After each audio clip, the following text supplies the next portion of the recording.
اعوذ باللہ من الشیطان الرجیم بسم اللہ الرحمن الرحیم۔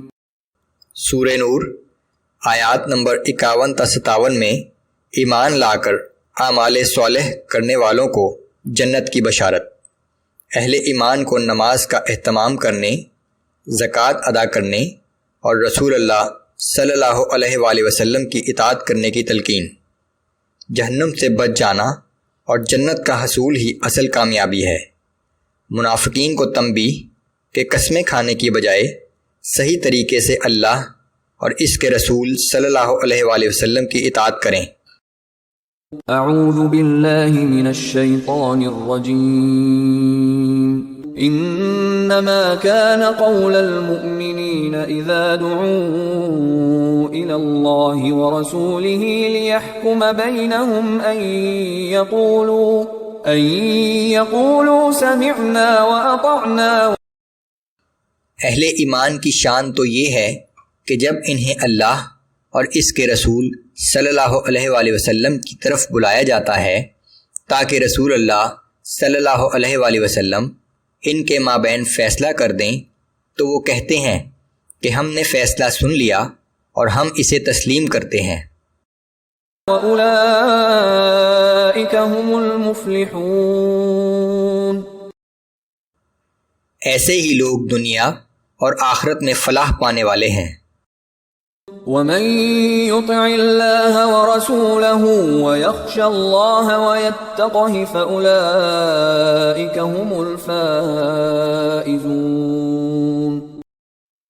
اور جو شخص اللہ اور اس کے رسول صلی اللہ علیہ وآلہ وسلم کی اطاعت کرتا ہے اور اللہ سے ڈرتا ہے اور اس کی نافرمانی و ناراضگی سے بچتا ہے تو ایسے ہی لوگ کامیابی پانے والے ہیں۔ جہنم سے بچ جانا اور جنت کا حصول ہی اصل کامیابی ہے۔ وَأَقْسَمُوا بِاللَّهِ جَهْدَ أَيْمَانِهِمْ لَئِنْ أَمَرْتَهُمْ لَيَخْرُجُنَّ۔ اے پیغمبر صلی اللہ علیہ وآلہ وسلم، یہ لوگ اللہ کی بڑی سخت قسمیں کھا کر کہتے ہیں کہ اگر آپ حکم دیں تو وہ ابھی نکل کھڑے ہوں گے۔ قُل لَّا تُقْسِمُوا طَاعَةٌ مَّعْرُوفَةٌ۔ آپ ان سے کہہ دیجئے کہ قسمیں مت کھاؤ، تمہاری فرما برداری کی حقیقت ہمیں معلوم ہے۔ ان اللہ خبیر بما تعملون۔ اور جو کچھ تم کرتے رہتے ہو یقیناً اللہ اس سے باخبر ہے۔ قل اطیعوا اللہ واطیعوا الرسول۔ آپ فرما دیجئے کہ اللہ اور اس کے رسول کی اطاعت کرو۔ فَإِن تَوَلَّوْا فَإِنَّمَا عَلَيْهِ مَا حُمِّلَ وَعَلَيْكُمْ مَا حُمِّلْتُمْ۔ پھر اگر تم روگردانی کرو گے تو سمجھ لو کہ رسول اسی کا جواب دہ ہے جو ذمہ داری اس پر ڈالی گئی ہے، اور تم اس چیز کے جواب دہ ہو جو ذمہ داری تم پر ڈالی گئی ہے۔ وَإِن تُطِيعُوهُ تَهْتَدُوا۔ اور اگر تم نے رسول اللہ صلی اللہ علیہ وآلہ وسلم کی اطاعت کی جو تمہاری ذمہ داری ہے تو ہدایت پا جاؤ گے۔ وَمَا عَلَى الرَّسُولِ إِلَّا الْبَلَاغُ الْمُبِينُ۔ اور یاد رکھو کہ رسول اللہ صلی اللہ علیہ وآلہ وسلم کی ذمہ داری تو اس کے سوا کچھ نہیں کہ وہ تمہیں واضح طور پر اللہ کا پیغام پہنچا دیں۔